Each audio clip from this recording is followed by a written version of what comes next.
So இதுதான் வந்து sleeve model. கீழே வந்து 1/2 இன்ச் வந்து நம்ம ஸ்டிச்சிங்க்கு விட்டுருவோம், அங்கே எந்த ஒர்க்கும் நம்ம பண்ணக்கூடாது. அடுத்து பார்டர் ஒர்க்குன்றது இந்த லைனில் ஸ்டார்ட் பண்ணி இந்த லைனில் வரைக்கும் நம்ம வந்து என்னென்ன ஒர்க்கு நெக்கு கொடுத்துருக்கோமோ அது பார்டர் ஒர்க் கொடுப்போம். அதாவது ஒரு 3 line chain, sugar beat, stone chain, so என்னெல்லாம் கொடுக்கணுமோ கொடுத்து முடிச்சதுக்கப்புறமா நம்ம வந்து ஸ்கேல் யூஸ் பண்ணி செக்ஸ் பேட்டர்ன் வரையணும். அப்படி வரையும் போது இந்த சென்டர் பாயிண்ட்டு முக்கியம், இந்த கார்னர் பாயிண்ட்டு, அதே மாதிரி இந்த கார்னர் பாயிண்ட்டு. ஃபஸ்ட்டு என்ன பண்ணுறோன்னா இந்த ஸ்கேலை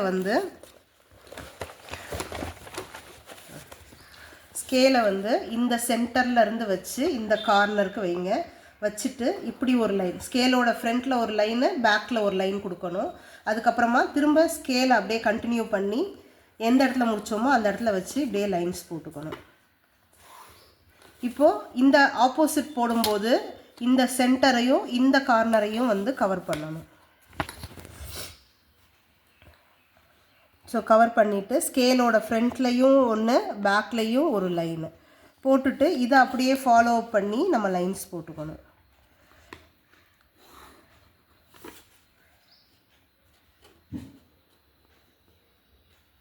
ஸோ இது வந்து கொஞ்சம் பெரிய பெரிய செக்ஸாக இருக்கும். நீங்கள் ப்ளவுஸ் வந்து நான் குட்டியாக வரைஞ்சிருக்கனால பெருசாக தெரியுது.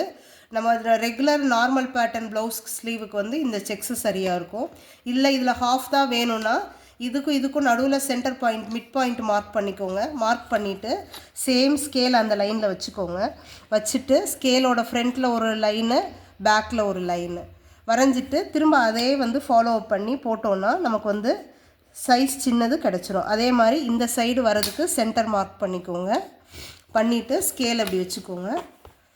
வச்சுட்டு ஸ்கேலோட ஃப்ரண்ட்டில் ஒரு லைனு, பேக்கில் ஒரு லைனு ஸோ போட்டுட்டு இதை அப்படியே ஃபாலோ அப் பண்ணி நம்ம போடும்போது இன்னும் கொஞ்சம் செக்ஸ் சின்ன சின்ன செக்ஸாக கிடைக்கும்.